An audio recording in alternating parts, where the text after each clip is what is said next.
Até mais. Tchau, André. Frei Beto, muito obrigado por aceitar nosso convite. É uma honra tê-lo aqui. E eu vou passar a palavra. Já a primeira pergunta que eu vou fazer para você era você fazer a sua saudação inicial, mas eu faço uma pergunta: como é que você está vendo? Você conhece muito o Lula. Como é que você está vendo esse terceiro mandato dele? Bem, Joaquim, eu creio que... Bem, primeiro dar uma boa noite para todo mundo aí que nos acompanha, agradecer ao 247, agradecer a você, a Sara, todo o pessoal que se mobilizou aí para a gente poder ter esse diálogo esta noite.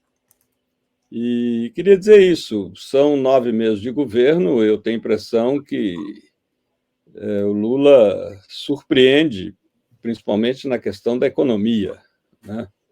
Realmente é surpreendente como a economia tem crescido, tem extrapolado todas as previsões aí da Faria Lima, do mercado. Além disso, há uma redução significativa do desemprego. A questão indígena está sendo bem conduzida, muito bem conduzida, ainda falta muito, porque são décadas em que não se tomaram as devidas providências para a defesa e demarcação das terras indígenas, inclusive por parte dos governos anteriores do PT.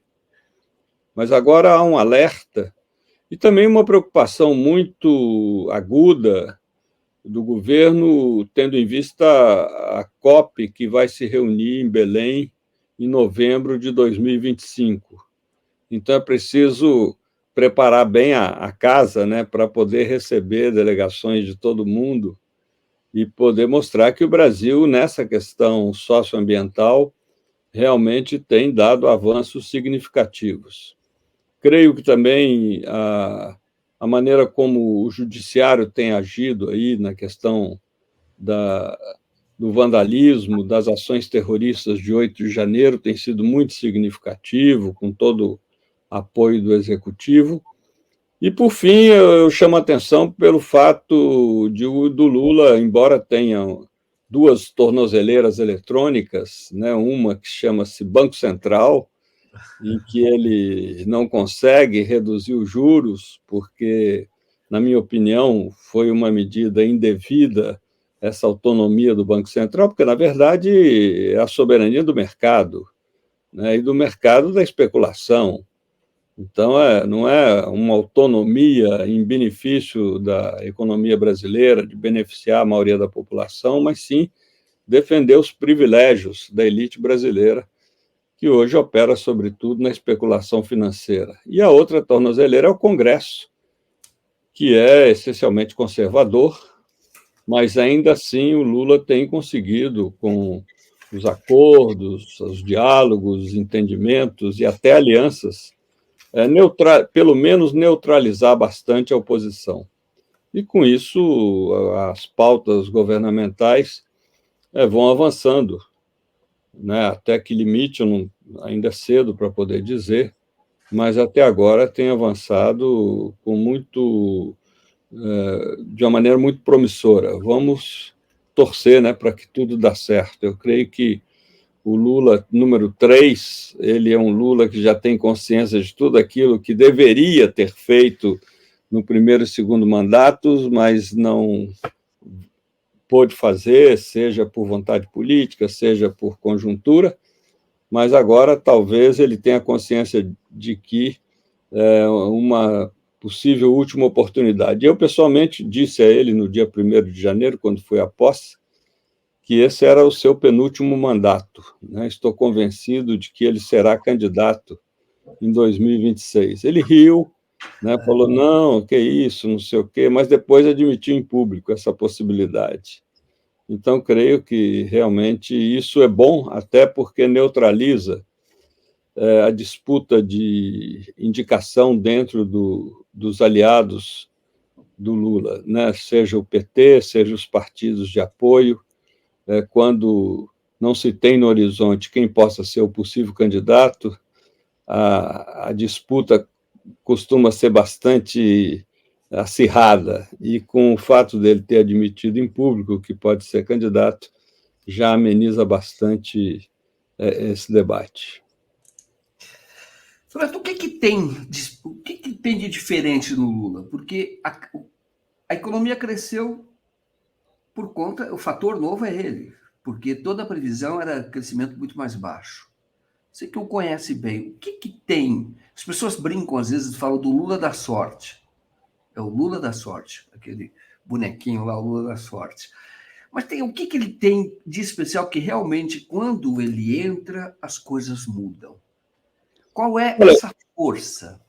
Joaquim, eu conheci poucas pessoas com um dom que vem de berço, que se chama carisma. Um deles é o Fidel, outro, o José Celso Martins Correia. E o Lula é uma pessoa carismática. O que é uma pessoa carismática? A minha definição é muito simples. É aquele que, numa festa, não abre a boca, não fica no centro, mas todo mundo olha para ele.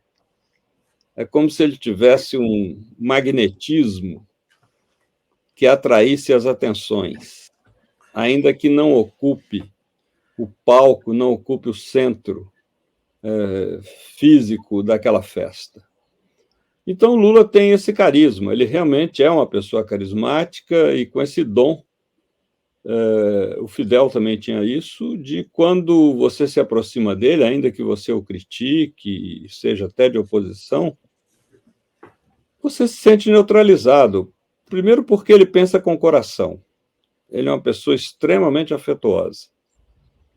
Então, quando alguém se aproxima, vai dialogar, não é uma conversa formal, é uma conversa da impressão, ele passa essa impressão, não sei se você já esteve pessoalmente com ele passa essa impressão de que a pessoa já o conhece há muitos anos, de que já jogou bola com ele, tomou café com ele no botequim da esquina, enfim. Ele tem esse dom. Por outro lado, ele é sumamente inteligente. Eu costumo sempre falar que é um erro grave da nossa cultura elitista, confundir escolaridade com inteligência, ou mesmo com cultura. Todos nós temos cultura, todos, inclusive aqueles que são analfabetos. E a sociedade nada mais é do que a inter-relação entre distintas culturas que nos permitem complementar aquilo que não sabemos. Eu posso ser professor de física quântica e quando sai da aula, pego o meu carro, ele estraga na esquina e eu levanto o capô e, como um ignorante total de mecânica, fico olhando para o carro que não funciona. E vem um rapaz que não tem nem segundo grau, mas tem uma profunda cultura mecânica e faz o carro andar. Então é isso, não existe ninguém sem cultura, existem culturas distintas e socialmente complementares. Só que o Lula vem de uma experiência política, uma escola política, que o adestrou muito para exercer a presidência, que foi o sindicalismo. E o sindicalismo, numa época de muito conflito, né, em plena ditadura, ele ocupando ali, foi um dos primeiros sindicalistas que quebraram aquela tradição pelega imposta pela ditadura, né, porque ela reprimiu violentamente todo o movimento sindical brasileiro. Então foram formadas as oposições sindicais, e essas oposições, sobretudo no início dos anos 70, começaram a devastar o caminho, né, e poder implantar já um sindicalismo mais autêntico, mais comprometido com os interesses das respectivas categorias. Então, o Lula, naquelas greves, naquele movimento todo, na denúncia que se fez dos índices da ditadura, os índices econômicos, diga de passagem, né, falsificados por alguém que depois veio a ser muito amigo do Lula, que é o Delfim Neto, e, enfim, e tudo isso fez dele um líder, uma pessoa de muita habilidade política, de muita transparência. Então, eu creio que é isso. As coisas dão certo porque não tem um jogo por trás, não tem sabe, um corporativismo. Estou aqui, né, representando o povo brasileiro, mas, na verdade, eu quero beneficiar um determinado segmento. Não, ele quer beneficiar a todos. E como ele não vem da pobreza, ele vem da miséria, o que é quase, né, uma exceção.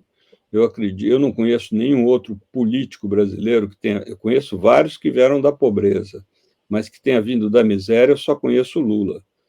E realmente isso marcou profundamente, ou seja, a questão social para ele é prioritária, né? Prioridade 1, 2 e 3 é a questão social, a questão da fome, a questão do salário, da moradia, da educação, da saúde, e isso realmente é o que sensibiliza e o mobiliza fortemente. Eu ia pedir para você falar quando que você conheceu o Lula Certo. e que você pudesse falar do dia em que o Lula foi preso pela primeira vez. Você estava na casa dele, foi você que, segundo o Fernando Moraes, Certo. chamou no quarto, falou: olha, tem alguém, tem aí, policiais estão aí, você que avisou. E você estava com ele aquele período todo. Mas então eu pergunto, quando é que você o conheceu e como foi aquele dia? Bem, a história é simples, quer dizer, a história é longa, mas eu vou tentar resumir aqui. Eu, quando saí da prisão, eu tive 4 anos preso sob a ditadura militar. Eu saí em fins de 1973 e fui morar em Vitória, em 1974, início do ano, e fiquei 5 anos morando numa favela em Vitória, e fazendo trabalho de comunidades eclesiais de base, método Paulo Freire, etc. Em Fantástico. 79, eu decidi retornar a São Paulo. Então, vim para cá para assumir trabalhos pastorais aqui, e Dom Cláudio Umes me nomeou assessor da Pastoral Operária de São Bernardo do Campo e Diadema. E no grupo da Pastoral Operária havia vários sindicalistas e vários militantes que frequentavam bastante o sindicato e sempre me perguntavam: você não conhece o Lula? Você ainda não foi lá? Eu falei: olha, eu gostaria muito, mas eu não vou conhecer por conhecer. Eu creio que uma hora surge a oportunidade. Eu não tinha nenhuma ansiedade de me aproximar dele. Aconteceu que um vizinho meu de infância se tornou presidente do Sindicato dos Metalúrgicos de João Molevade, onde fica a Belgo Mineira. E fui convidado para a posse do João Paulo Pires de Vasconcelos. E lá fui eu para Minas, para o interior de Minas, e lá estava não só o Lula, mas um elenco de sindicalistas, depois que tiveram muita proeminência na história sindical e política do Brasil, né? Olívio Dutra, Jacob Ittar, Vitor Buarque, enfim, uma série de sindicalistas. E lá eu fiquei conhecendo o Lula.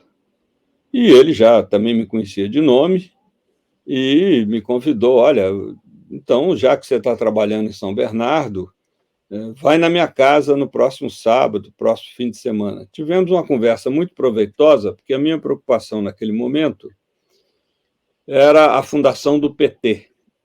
Devo dizer, o Joaquim, que há duas coisas a meu respeito que não correspondem à verdade, mas muita gente pensa. Eu nunca fui filiado a nenhum partido político.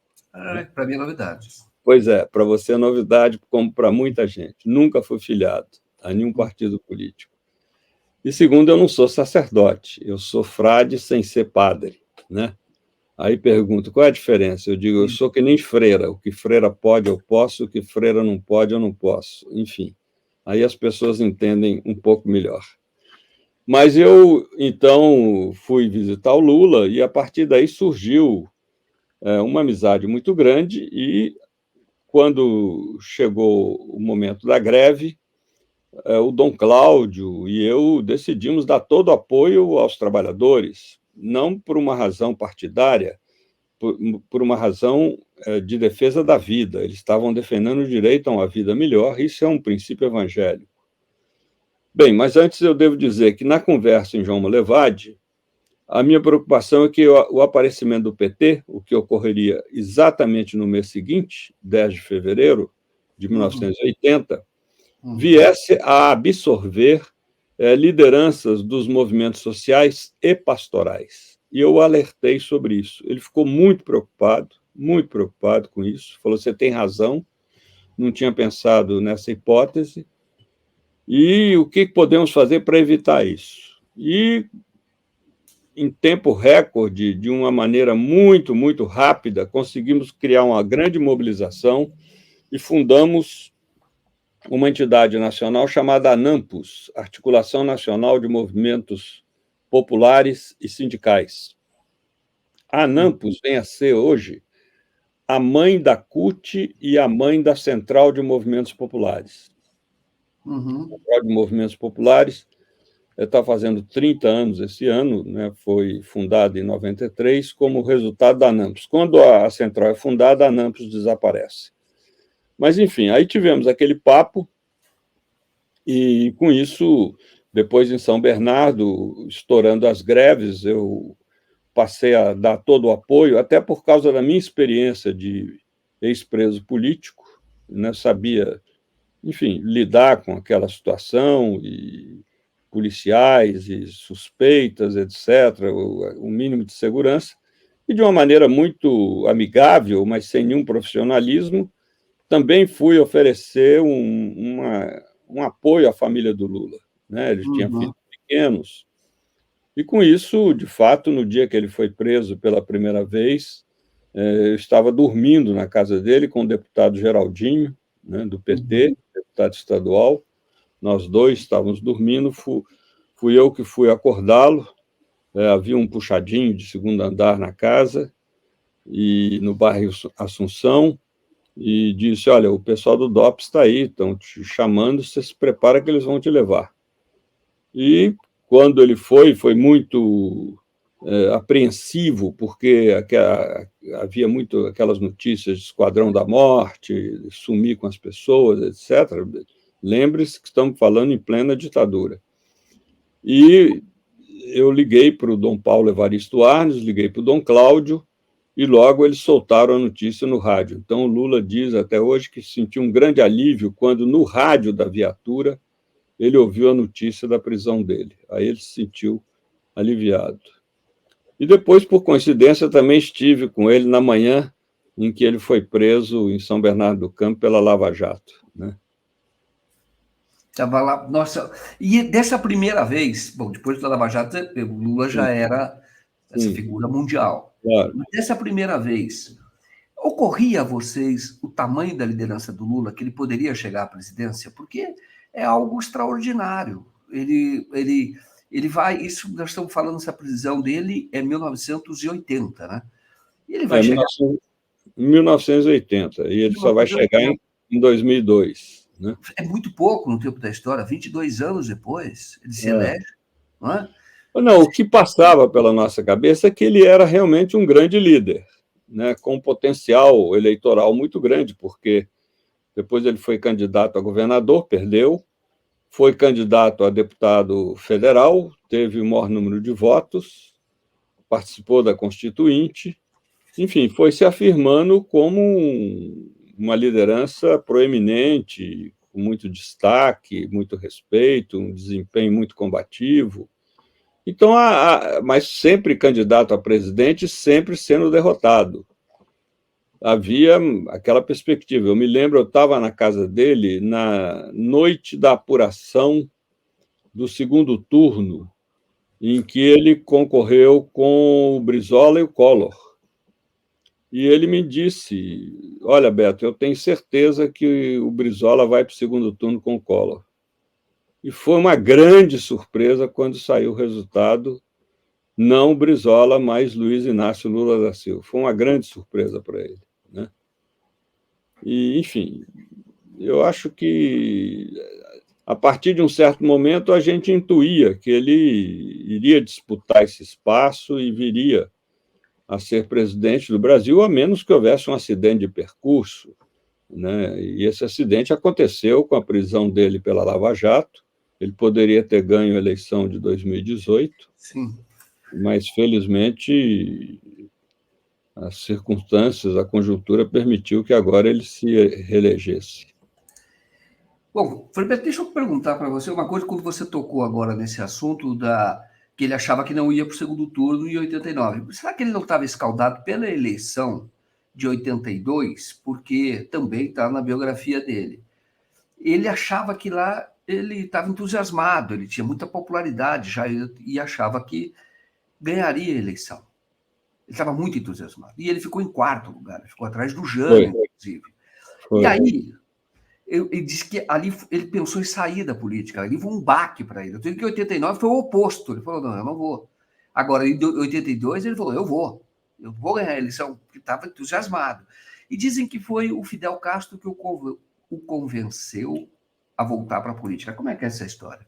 Ou não a voltar, ele nunca deixou, mas eu presenciei várias conversas do Lula com o Fidel, mas esta eu não presenciei, né? Eu não tenho, nunca ouvi da boca do Lula que foi o Fidel que o convenceu. Eu acho que, independente do Fidel, ele não queria mais ser deputado federal, né? Eu vou usar uma expressão aqui que se usava muito nas nossas conversas. Deputado federal e senador é para quem foi à escola, sabe? É uma coisa de sala de aula todo dia, fazer o dever de casa. Ser parlamentar é muito diferente do que exercer uma função executiva. E o Lula sabe que ele é talhado para funções executivas. Ele não tem nenhuma vocação para cumprir a agenda de parlamento. Nenhuma vocação. Ele já experimentou isso, comprovou. Agora, no executivo, não, porque o executivo é muito mais ágil, o poder de decisão é muito maior, as coisas são rápidas, enfim. Então, eu creio que as circunstâncias levaram, né, o levaram a isso, como poderão levá-lo ou não se sabe, a gente não tem bola de cristal, a ser o primeiro brasileiro a exercer pela primeira vez, a ter 4 mandatos presidenciais, né? Então, isso pode acontecer, mas a política, as conjunturas são muito imprevisíveis, muito. Eu sou mais velho que você, vivia aquela euforia do Brasil dos anos 60, em que nós achávamos que as reformas de base ocorreriam, que o Brasil seria um país absolutamente livre, avançado, e, inclusive, você sabe, eu, como escritor, presto muita atenção nas palavras, né? Você sabe que, em cada época, existe um vocabulário predominante, né? Atualmente, território, zona de conforto, são palavras recorrentes, né? Enfim, e naquela época, nos anos 60, a palavra mais recorrente era novo. A bossa era nova, o cinema era novo, a literatura era nova, a capital era nova, e esse novo foi abortado pelo golpe militar de 1º de abril de 1964, né? E ninguém esperava isso. Eu me lembro que os meus amigos do Partido Comunista Brasileiro diziam: não, o Jango está firme, porque o esquema militar dele é muito confiável. E não havia nenhum esquema militar. O Pinochet era íntimo do Allende e o traiu. E o esquema militar, como mostra, né? Eu sou de uma família do lado paterno de militares e sei que todos os militares têm um partido, que é o Partido das Forças Armadas. Fernando, para o teu áudio, eu não estou ouvindo. Não estou ouvindo. Ok, isso é o que eu encontrei na internet sobre. Alô? E sei que todos os militares têm um partido que é o Partido das... Alô? Oi, tá me agora ouvindo? voltei. Hein, Pode falar, voltei a ouvir. Você estava dizendo que você tem, pelo lado paterno, família de militares. Muitos militares na família. E sei que os militares, eles são muito corporativistas, né? O partido deles são as Forças Armadas. Eles não têm nenhum compromisso assim com a democracia ou com a falta de democracia. Eles têm compromisso com a corporação. Agora, a corporação está de barba de molhos, né, porque foram 21 anos de ditadura. Eu me lembro que antes da ditadura militar, os meus parentes e outros militares andavam de farda pela rua. Hoje você não vê um restaurante, um coronel, um general de farda, ou na fila de um cinema, né? E agora, com esse desastre que aconteceram nesses 4 anos aí de Bolsonaro, então, Bolsonaro, porque Nero pôs fogo em Roma e ainda tocava lira na sacada do palácio. Essa E é esse também tocava lira, né? Igualzinho, por isso que eu chamo de isso. Bolsonaro. Lira, tem razão. Então, é isso. Aí, realmente, eles ficaram muito desmoralizados, sobretudo a partir dessa tentativa aí, esdrúxula, de um golpe do vandalismo de 8 de janeiro, né? Quando eu falei do Fidel, porque está no livro do Fernando Moraes, que o Fidel teria dito para ele, olha, poucos trabalhadores, liderança operária, teve mais de 1 milhão de votos. Isso é um patrimônio teu que você não deve desprezar. Isso é o que está no livro, a narrativa do Fernando Moraes, né? Então, por isso que eu coloco que esse foi um papel que teria tido, né? Eu falo teria porque você não ouviu dele, então tem que colocar no condicional mesmo. E o Fidel teria tido na vida do Lula. E aí eu quero perguntar, Fernando, sobre a tua relação com o Fidel Castro. O teu livro, né, Fidel e a Religião, eu li o livro, acho bastante interessante, muito. A própria formação, né, do Fidel Castro, ele estudou, se salvo engano, em colégio, eu li há bastante tempo, que era um colégio jesuíta, se não me engano, né, que ele teve. Exatamente. É isso, né? E o que eu pergunto para você é o seguinte: eu sei que você deve ter respondido isso outras vezes, porque eu vou colocar o Lula na história também, porque o Lula ele foi muito católico. Lula foi cursilista durante um tempo, não foi? Lula era. Eu acho que foi antes de você, inclusive. Lula, depois que ele ficou viúvo, ele rezava toda hora, era uma pessoa muito. E parece que o Lula passa isso, né? De ter uma fé muito grande, né? Parece. Você conhece mais intimamente, você sabe. Mas eu pergunto para você por que é que, de alguma maneira, se é verdade, né? Mas eu tenho essa percepção, que os progressistas, a esquerda, têm uma relação muito tensa com a religião. Não Bem, foi Joaquim, assim no passado. primeiro eu queria dizer que confio muito nas fontes do Fernando Moraes, né? Embora eu não tenha presenciado esse diálogo do Fidel com Lula, mas confio muito no Fernando Moraes como autor, pesquisador, enfim. Segundo, o Lula não foi muito católico, ele é muito católico, ele é muito cristão, eu diria, é uma pessoa de muita fé, muito rezador. Quando eu fui visitá-lo, o visitei 2 vezes na prisão em Curitiba, e eu perguntei como é que é seu dia a dia, né? Ele disse, olha, eu toda tarde assisto a missa na TV da Aparecida. Olha. Todas as tardes eu assisto a missa da TV Aparecida. Ele gosta muito de celebração e várias vezes me pediu, inclusive quando eu estava no governo, 2003, 2004, aquela história do famoso crucifixo, que deu toda aquela polêmica, né? Fui eu que benzi, também eu organizei lá a festa de Páscoa dos funcionários do Planalto, etc., a pedido do Lula. Realmente ele é uma pessoa que gosta muito de orar, né? Gosta de fazer uma celebração religiosa, etc. Agora, a questão do Fidel. Eu o conheci em 1980 em Manágua, por ocasião do primeiro aniversário da Revolução Sandinista. Os sandinistas convidaram 2 pessoas, o Lula e a mim.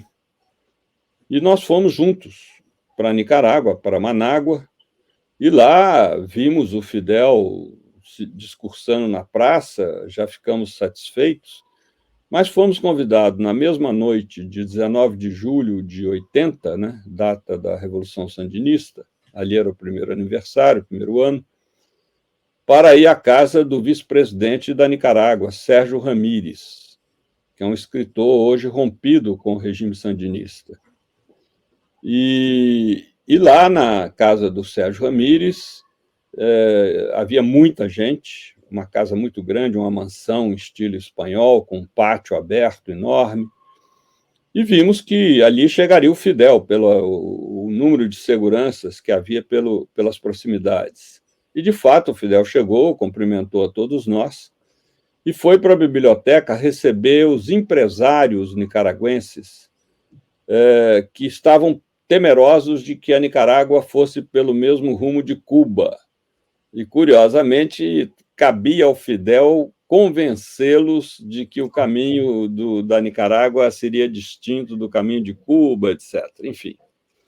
Às 2 da madrugada, o padre Miguel Descoto, que era o ministro das Relações Exteriores da Nicarágua. Sim, por que um padre? Porque as pessoas qualificadas para ocupar essa função eram todas somosistas e foram embora.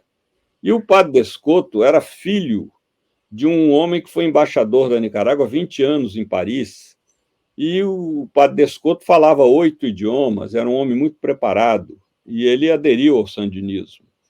Então, o padre Descoto chegou para nós dois e perguntou se nós tínhamos interesse em conversar com Fidel, porque a fila de empresários dentro da biblioteca já tinha terminado. Claro, vamos conversar com Fidel. E Lula e eu entramos ali na biblioteca às 2 da madrugada e saímos às 6 da manhã. E foi um diálogo. O Fidel era notívago e ele não sabia conversar com ninguém menos de 1, 2 horas. Com ninguém. Inclusive, ele disse uma coisa muito sábia. Ele falou: eu devo ser o único chefe de Estado que não sou agendado por terceiros. Eu fico sabendo quem quer falar comigo, escalo ministros e assessores para atender, e escolho 2 ou 3 com quem de madrugada eu vou me encontrar, porque eu gosto de conversar com muita calma, etc. Ele não sabia atender ninguém em 10, 15 minutos. Sabe? Ou seja, ele era dono do tempo dele e sabia aproveitá-lo muito bem. Então, nós conversamos até às 6 da manhã, e foi nessa conversa que eu disse a ele que, bem, na minha cabeça era a primeira e última vez na vida que eu conversaria com Fidel Castro. Então, me senti responsável por questioná-lo. Isso é uma característica minha que todas essas figuras aí, como Lula e tantos outros, conhecem. O próprio Fidel, num prefácio que fez a minha biografia publicada em Cuba, fala: Frei Beto, muito crítico, etc. Eu sou uma pessoa muito crítica, né? Sou mineiro, sou muito habilidoso na crítica, mas muito crítico. Então, eu disse ao Fidel: olha, comandante, eu queria fazer 2 perguntas sobre Cuba. Não, você pode perguntar o que você quiser. Eu perguntei: por que o partido e o Estado cubano são confessionais? Como confessionais? Somos ateus. Eu disse: comandante, afirmar ou negar a existência de Deus é mera confessionalidade, e a modernidade exige partidos e estados laicos. E ele, do alto da sua humildade, eu falo da sua humildade, Joaquim, porque é o único líder político do mundo, principalmente sendo de esquerda, contra o culto da personalidade, que deixou um testamento dizendo: não admito meu nome em nenhum hospital, nenhuma avenida, nenhuma universidade, nada. Você não encontra em Cuba nada a não ser o Centro Memorial Fidel Castro, que é o museu que recorda a trajetória dele. Fora disso, ele deixou explicitamente esse pedido, né? Mas fechando parênteses. Então, ele falou: olha, realmente eu nunca pensei nessa ótica, você tem razão. E pouco depois, a Constituição cubana foi mudada, e o Estatuto do Partido também, e os dois hoje são instituições laicas, leigas, né? Então, hoje, um cristão pode se filiar ao Partido Comunista sem nenhum problema. E a segunda pergunta que eu fiz a ele: qual era a relação da Revolução com a Igreja Católica? Eu sabia qual era muito hostil, mas eu queria ouvir da boca dele. Então, eu falei: antes que o senhor responda, eu diria que tem 3 hipóteses. A primeira é que a Revolução persegue a Igreja Católica. Se é assim, ela presta um grande favor aos Estados Unidos, que é a comprovação da incompatibilidade entre catolicismo e socialismo. A segunda hipótese é que a revolução é indiferente à Igreja Católica. Se assim, presta um grande serviço a todos os cubanos insatisfeitos com a revolução que se refugiam na sacristia da igreja enquanto não podem deixar o país. E a terceira hipótese é que a revolução, como um ente político que representa toda a população cubana, dialoga com todas as instituições do país, inclusive com a Igreja Católica. Qual é a posição da revolução? E, pela segunda vez, ele falou: você tem razão, a mais correta é a terceira, dialogar. E nisso nós temos errado. Há 16 anos que eu não recebo um bispo católico. E aí me convidou para ser a ponte, servir de ponte nesse diálogo, e foi aí que nasceu a minha ligação com Cuba, que perdura até hoje, porque já são 43 anos, 42 anos que eu trabalho em Cuba, né? Vou com muita frequência, mas o primeiro trabalho foi justamente esse, durante 10 anos, facilitar a reaproximação com a igreja e, ao mesmo tempo, a liberdade religiosa, que, com o livro, foi totalmente deflagrada, e hoje Cuba tem toda uma enorme diversidade religiosa, né? Muito interessante. Vou ler aqui o comentário da Ângela Guiara. Ela falou: Joaquim, gratidão por trazer o Frei Beto. Diga ao Frei Beto que meu sonho é conhecer Cuba e encontrá-lo lá. Admiro demais. O Frei Beto, você está dizendo, e você faz o próprio Fidel Castro, ele diz, ele mudou muito depois dessa conversa, pelo que você está falando, ele mudou, porque ele diz, né, que não há nada incompatível entre um cristão católico ou um cristão militar com um marxista. Os dois têm muito ponto em comum, não é isso que ele diz? Mas me parece que essa visão dele veio depois do encontro com você, honestamente, foi depois, porque de fato Cuba era um estado bastante agressivo, inclusive em relação à religião, né? E aí você vê a alegria do Fidel, muitos anos depois, quando ele recebe o João Paulo II, que esteve lá, né? Foi a visita de João Paulo II. Era nítido, era uma alegria, ele transparecia, ele estava muito orgulhoso, feliz, isso que parecia, por estar recebendo Joaquim, o Papa. Uhum. Joaquim, é mais fácil encontrar o Papa em Havana do que em Roma. Cuba é o único país do mundo, que recebeu 4 visitas papais em pouco tempo. Lá foram João Paulo II, Bento XVI, e o Francisco foi 2 vezes, né? Então eu brinco, é mais fácil encontrar o Papa em Havana do que em Roma. De fato, isso foram circunstâncias que levaram a isso. Mas você tinha tocado um ponto. Tudo esse preconceito à religião vem da proximidade com a União Soviética, né? A União Soviética teve essa influência nefasta de incutir essa coisa absolutamente paradoxal e inexplicável chamado ateísmo científico, né? Não existe ateísmo científico, mas isso foi incutido na sociedade cubana, e que não tem nada a ver com a índole latino-americana, nem com o povo cubano. O povo cubano é extremamente religioso. A índole da religiosidade cubana é a mesma da Bahia, essa mescla de cristianismo e religiões de matriz africana. Fato, eu tive em Cuba uma vez, é fato, conversando com as pessoas comuns, a religiosidade está presente muito. Muito fortemente, muito. Muito interessante. O Ferbeto, aí até eu tomei conhecimento, é que você escreveu sobre isso. Na verdade, aquela frase, a frase de que a religião é o ópio do povo, não é nem do Marx, né? Ele usou essa frase, mas é anterior a ele, não é isso? É anterior a ele, mas o fato é que o Marx ele não tinha preconceito à religião. Eu estudei muito profundamente essa questão. O Marx, ele inclusive discutiu com o Bakunin, porque o Bakunin queria impor à Internacional Comunista a exigência do ateísmo. E o Marx falou: você está maluco, não tem nada a ver. As pessoas que, sabe, a questão religiosa é uma questão de foro íntimo. O próprio Marx, diga-se de passagem, teve uma formação religiosa até coincidente com a do Fidel, porque também foi aluno jesuíta na Alemanha e quis ser teólogo. Ele foi aluno de teologia do Bruno Bauer, e ele tinha muita admiração pelo Bruno Bauer e pensou seriamente em ser teólogo.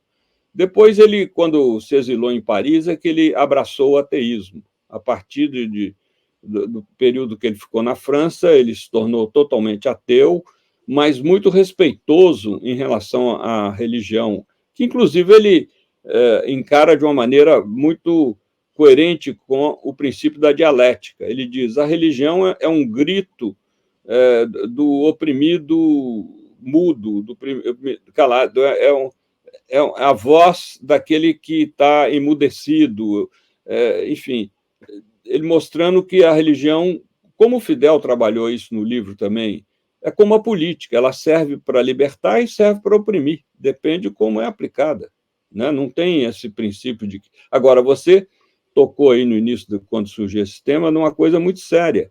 A esquerda realmente assumiu esse dogmatismo de que a religião é ópio do povo e, com isso, entregou para a direita a religião. A direita sabe lidar muito espertamente com o fenômeno religioso. Jamais ela rejeita a religião, pelo contrário, ela manipula em função dos seus interesses. E a esquerda agora está tentando recuperar o terreno perdido. E sempre falei isso nas comunidades de base, nos partidos, nos grupos políticos, dizendo: olha, aqui no Brasil não se vai a lugar nenhum sem a companheira Aparecida. Para onde for a companheira Aparecida, vai o povo, sabe? Isso é fundamental. A primeira mundividência, ou a primeira cosmovisão de uma pessoa do povo no Brasil e em toda a América Latina é tecida em categorias religiosas. Se você perguntar amanhã um faxineiro, uma empregada doméstica, uma lavadeira, o que você pensa da vida, do universo, da morte, certamente vai lhe dar uma resposta tecida em categorias religiosas. Bom, aproveitando para... Você tocou no assunto da Nicarágua, falando de Fidel. Aí eu pergunto para você, o que está acontecendo na Nicarágua? As notícias que nós recebemos, eu não sei se você tem relação hoje com o Daniel Ortega, se você tem informação, o que se noticia numa empresa que não é confiável, mas de qualquer forma essa notícia. Olha, felizmente não tenho relação. Eu acho que houve um desvirtuamento da Revolução Sandinista. Tá. Né? E lamento muito o caminho que ela está tomando, enfim. Espero que, a um momento qualquer, aquilo volte às suas origens sandinistas. Lamento extremamente, principalmente até pelo grande erro político de manter um bispo na cadeia. Né? Nem a Revolução Cubana fez isso, com todos os fuzilamentos que ela teve, etc. Nunca um bispo ou um padre foi fuzilado em Cuba, e muito menos ficou tanto tempo na prisão como esse bispo atualmente se encontra lá. E, inclusive, o Papa Francisco fez tudo para que ele fosse remetido a Roma, né? E fosse expulso do país, como vários, diga-se de passagem, como vários dirigentes sandinistas foram expulsos e foram banidos da Nicarágua. Então, realmente, eu hoje, apesar de ter trabalhado lá durante 10 anos, assessorando a Frente Sandinista, de 1980 até 1990, não morando, né, mas indo periodicamente, como eu sempre fiz em Cuba, hoje eu lamento muito o rumo que aquele processo toma. Muito interessante. Parabéns pela tua sinceridade, honestidade intelectual e dar testemunho daquilo que vive, daquilo que vê. Isso é importantíssimo. Mas eu pergunto, por que você acha que houve esse desvirtuamento? O que ocorreu? Olha, é muito difícil, né? A gente, distante assim, analisar. Mas eu aprendi algumas coisas nos 2 anos que estive no Planalto. Primeiro que o poder não muda ninguém, faz com que a pessoa se revele. Tem um ditado espanhol que é muito adequado. Quieres conocer a Juanito, dá-lhe um carguito. Eu escrevi um livro, que eu não sei se você conhece, chamado A Mosca Azul, né? Esse eu não li. Sobre esse fenômeno, que é uma reflexão sobre o poder. Uhum. A Mosca Azul vem de uma expressão do Machado de Assis. É um poema do Machado de Assis, em que ele conta a história de um belíssimo poema de um sultão que tinha um servo, e esse servo, picado por uma mosca azul, que eu suponho uma varejeira, né, começou a achar que ele também era sultão. Então, daí a expressão que fulano foi picado pela mosca azul, é o que eu acho que aconteceu ali na Nicarágua. E depois o poder deveria ser uma atitude de serviço. Aliás, a palavra ministro, etimologicamente, é aquele que serve ao menor. Verdade. Serve aos mais excluídos, aos mais empobrecidos. Isso que significa ministro. E, portanto, eu creio que, quando o poder não é assumido como serviço, ele é uma perversa maneira de querer se comparar a Deus. Porque o poder cria a ilusão de que não há barreira entre o desejável e o possível. Quer dizer, você, Joaquim, pode dizer, eu estou aqui em São Paulo, mas eu gostaria de ir a Salvador hoje à noite, comer um acarajé e depois dormir em Belo Horizonte. Você estando no poder, esse desejo é viável, mas fora do poder, não. Então, eu digo que o poder, muitas vezes, é uma perversa maneira de querer brincar de Deus, né? E tem pessoas que se deixam levar por essa ilusão e realmente não conseguem mais. E eu creio que isso tem muito a ver com a baixa autoestima. Os políticos que se apegam ao poder, como Getúlio, Vargas enfiou um tiro no peito. Por quê? Porque ele não se imaginava um cidadão comum, destituído de poder. O poder é um adorno que faz com que a pessoa agregue um valor que, na verdade, ela não sente e não tem, mas a função lhe reveste desse valor. Então, ela se cerca de bajuladores, elogios, homenagens, enfim, é o exercício do poder. Então, quando a pessoa não tem os pés no chão, daí que vem a palavra humildade, né? De humus, terra. Santa Teresa de Ávila dizia com muita propriedade: humilde é aquele que não se sente nem maior nem menor do que ninguém. Ele é do seu tamanho, né? Tem os pés na terra, exatamente. Então, quando a gente não tem isso, a gente se deixa mover por, né? Você é diretor de uma revista, eu sou diretor de não sei o quê, e a pessoa fica achando aquilo uma maravilha, porque e morre de medo de perder aquela função, porque por baixa autoestima, porque realmente não é fácil para muitas pessoas ter valor subjetivo, que é o que importa, né? Independente se ganha bem, não ganha bem, se tem uma função de proeminência social ou não, isso não importa, né? Por isso é que eu acho que as pessoas, principalmente nos Estados Unidos, se drogam tanto, né? Porque não dá para aguentar.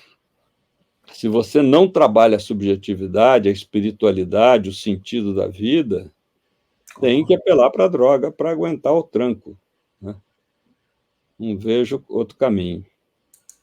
Fantástico, ele está falando, fantástico mesmo.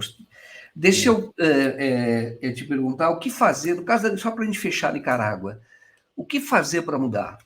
Como o Brasil pode contribuir? Como o Lula, que conhece o governo da Eu acho que o Nicarágua. Lula pode fazer muito, o Brasil pode fazer muito, né? O Celso Amorim, tendo uma relação de alteridade e tentando fazer a Frente Sandinista, o governo da Nicarágua, reconhecer que extrapolou limites, sabe?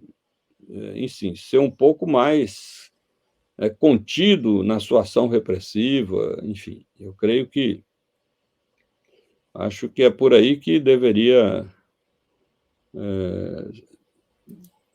ter o desempenho. Acho que o Itamaraty pode fazer muito, sim, para poder tentar, né, resolver essa situação conflitiva. É um desgaste extremamente alto.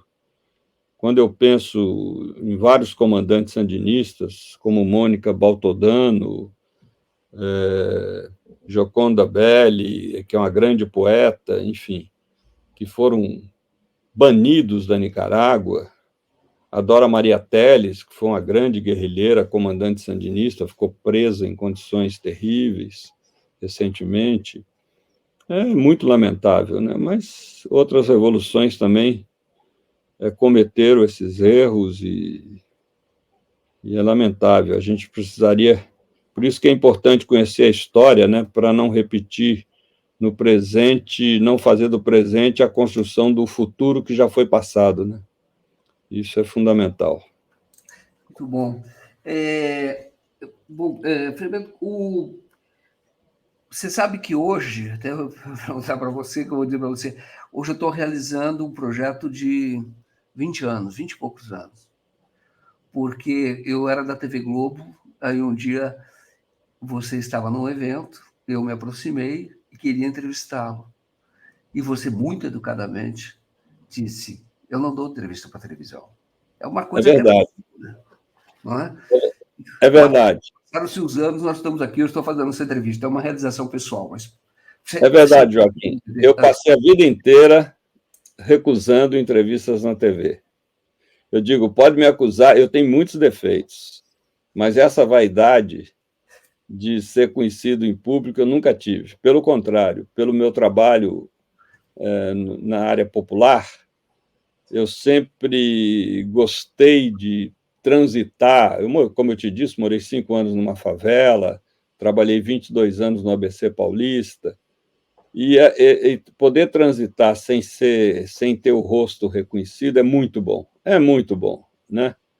Quebrei isso a partir da pandemia, com as lives, etc. Então, eu afrouxei um pouco. Ainda não é para todo mundo que eu concedo entrevista. Não tenho nenhuma fome de estar dando entrevista. Eu gosto de me manifestar através do que eu escrevo, né? Por isso que eu sou um escritor compulsivo.